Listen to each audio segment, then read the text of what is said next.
आदाब नाजरीन, मैं मोहम्मद तजम्मुल अली खान का इस्तकबाल है। आज की अहम खबर हम लेकर आ रहे हैं। क्या तेलंगाना में उगादी के बाद नए चीफ मिनिस्टर का चेहरा सामने आएगा? क्योंकि जिन हालात पर हम नजर डाल के आपको बताने जा रहे हैं कि रेवंत रेड्डी क्या मार्च 31 तक रहेंगे और उसके बाद नए चीफ मिनिस्टर का ऐलान हो सकता है क्या? क्योंकि दिल्ली तक तेलंगाना की सियासत गर्म हो चुकी है। क्योंकि तकरीबन senior cabinet ministers Revanth Reddy के काम से नाराज नजर आ रहे हैं, तो वहीं 10 एमएलए भी नाराज नजर आ रहे हैं। और दीपादास मुंशी के साथ मुलाकात भी दिल्ली तरफ किया गया है। और इस हालात को देखते हुए हम देखेंगे कि साबिका में 10 एमएलए जो बीआरएस से वापिस आए हैं, जिसमें साबिका स्पीकर श्रीनिवास पोचाराम है, दानम नागेंद्र है और दीगर एमएलए है, इनको सुप्रीम कोर्ट से नोटिस मिली है। इनका भी अभी कोई मुस्तकबिल तेलंगाना के कांग्रेस हुकूमत में नजर नहीं आ रहा है। इसके अलावा 10 एमएलए खुफिया मीटिंग्स कर रहे हैं और सीनियर मिनिस्टर्स जो है चीफ मिनिस्टर की कारकर्दगी से नाराज नजर आ रहे हैं। तेलंगाना की हुकूमत में कांग्रेस के अंदर कोल्ड वॉर चल रही है, जिसकी खबर दिल्ली तक पहुंच चुकी है। और राहुल गांधी भी तो रेवंत रेड्डी से नाराज नजर आ रहे हैं, क्योंकि जब भी रेवंत रेड्डी दिल्ली जा रहे हैं सिर्फ जाकर आ रहे हैं, उन्हें मुलाकात का टाइम नहीं दिया जा रहा है। रेवंत रेड्डी सिर्फ अपनी हुकूमत में तबादले कर रहे हैं। हर थोड़े दिन पे आईएएस आईपीएस ऑफिसर्स के तबादले किए जा रहे हैं, क्योंकि अब तक भी उन्हें एडमिनिस्ट्रेशन पर कोई मजबूत ग्रिप नहीं मिली है। जहां 6 गारंटीज की बात आती है, अवाम में नाराजगी है, लेकिन हुकूमत का दावा है कि हम 6 गारंटीज पूरे कर चुके हैं। कई लोगों को गैस के पैसे 500 रुपए में सिलेंडर अब तक भी नहीं मिला।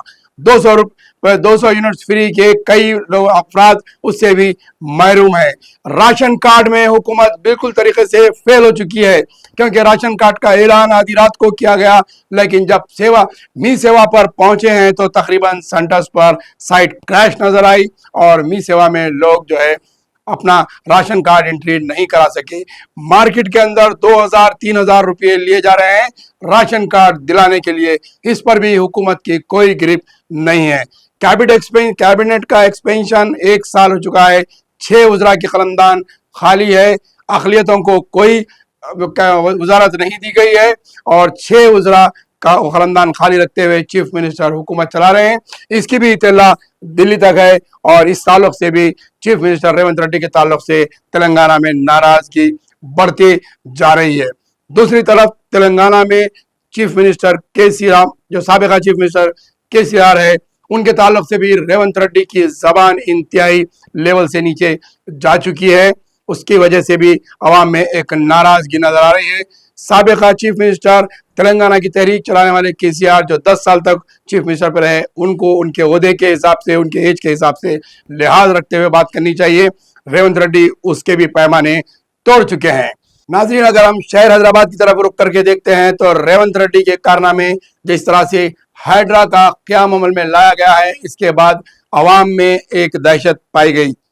अवाम में अपने आप को गैर तहफ़्फ़ुज़, गैर महफूज समझा जा रहा है, क्योंकि हाइड्रा के तहत कई एक रियल एस्टेट के कारोबार पूरे ठप होकर रह गए हैं। कोई मकान खरीदने बेचने के लिए तैयार नहीं है।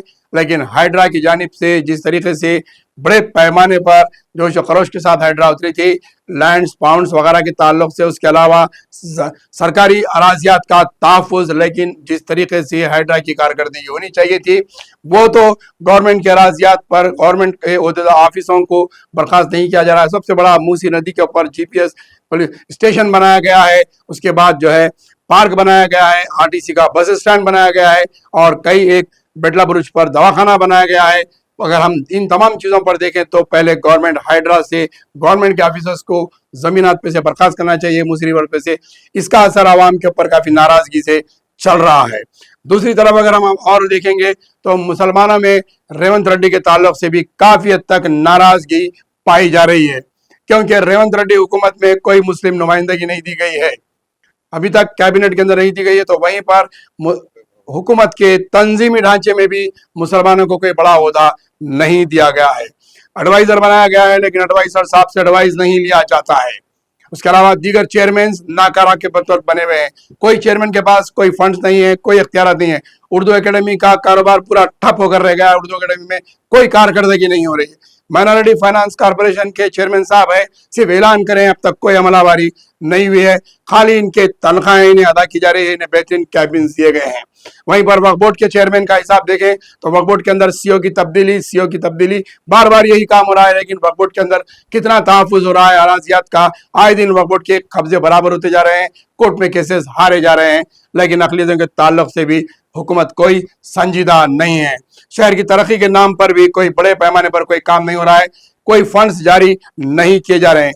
तो असेंबली का सेशन हुआ, उसमें भी सिर्फ यही बातें करती गई। उसके बाद बल्दिया का सेशन देखे आपने, बल्दिया के सेशन के अंदर भी कारपोरेटर्स पुकारते रहे, आवाज उठाते रहे कि शहर के अंदर स्ट्रीट लाइट्स का मसला है, कचरे का मसला है, साफ सफाई का मसला है, लेकिन इस पर कोई कार्रवाई बराबर पैमाने पे नहीं की जा रही है। बल्दिया की कारकर्दगी इंतहाई बदतरीन शहर की बन चुकी है।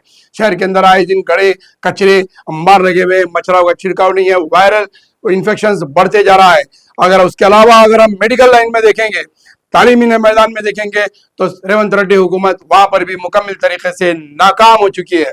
बस्ती दवाखाने जो केसीआर की हुकूमत में कायम किए गए थे, डायग्नोस्टिक सेंटर्स जो कायम किए गए थे, इसके ऊपर आज भी ये पूरे दवाखाने में कोई कारकर्दगी बराबर नहीं। दवाखानों में दवाएं, अद्वियात बस्ती दवाखानों में मौजूद नहीं है।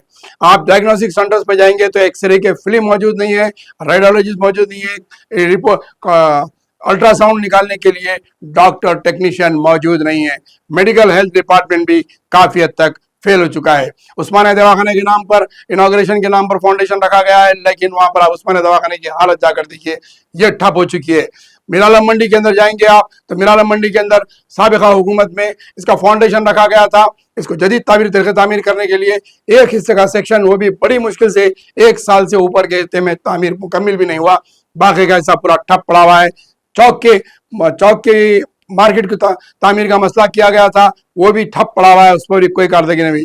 चार मीनार डिपो के लिए इतना बड़ा फाउंडेशन रखा गया, लेकिन चार मीनार के तरफ में आप देखेंगे तो बदतरीन हालात हो चुकी है, बदतरीन उसके जो है ट्रैफिक का निजाम हो चुका है, आप गुजर नहीं सकते। तकलीफ से इंतहाई बेइंतहा तकालीफ बढ़ रही है। शराब के मामले में आज दिन 24 घंटे शराब फरोख्त है। हर महाज पर हम देखेंगे तो रेवंत रेड्डी की हुकूमत नाकाम हुकूमत नजर आ रही है। हो सकता है उगादी के बाद तेलंगाना को नया चीफ मिनिस्टर मिल सकता है।